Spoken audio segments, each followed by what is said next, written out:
We have a question right here. Yes, how has the national debt personally affected each of your lives? And if it hasn't, how can you honestly find a cure for the economic problems of the common people if you have no experience in what's ailing them? Well, I think the national debt affects everybody. Obviously, it has a lot to do with interest rates. It has. She's saying you personally. On a personal basis, how has it affected you?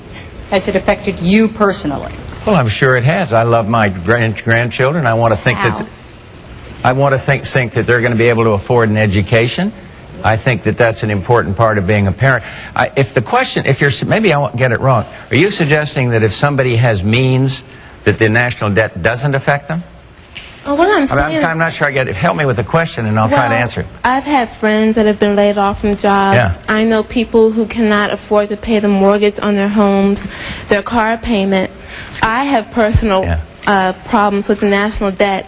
But how has it affected you? And if you have no experience in it, how can you help us if you don't know what we're feeling? I think she means more the recession, the economic problems today the country faces, rather than the deficit. You ought to be in the White House for a day and hear what I hear and see what I see and read the mail I read and touch the people that I touch from time to time. I was in the Lomax AME Church.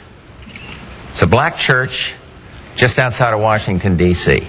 And I read in the bulletin about teenage pregnancies, about the difficulty that families are having to make ends meet. I talked to parents.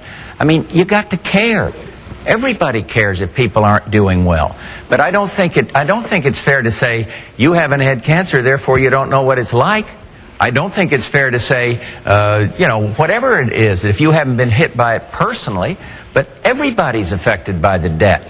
Because of the tremendous interest that goes into paying on that debt, everything's more expensive.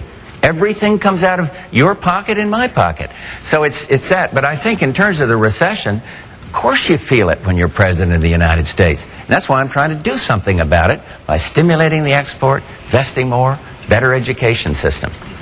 Thank you. I'm glad to clarify. Tell me how it's affected you again. You know people who lost their jobs and lost their homes? Well, I've been governor of a small state for 12 years. I'll tell you how it's affected me.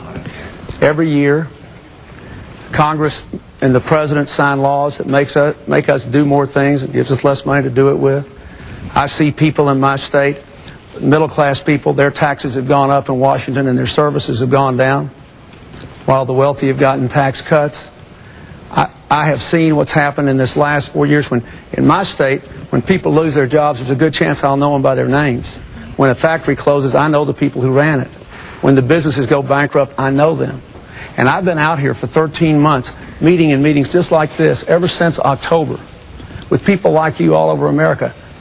People that have lost their jobs, lost their livelihood, lost their health insurance. What I want you to understand is the national debt is not the only cause of that. It is because America has not invested in its people. It is because we have not grown. It is because we've had 12 years of trickle-down economics. We've gone from 1st to 12th in the world in wages. We've had 4 years where we produced no private sector jobs. Most people are working harder for less money than they were making 10 years ago. It is because we are in the grip of a failed economic theory. And this decision you're about to make better be about what kind of economic theory you want. Not just people saying, I'm going to go fix it, but what are we going to do? What I think we have to do is invest in American jobs, American education, control American health care costs, and bring the American people together again.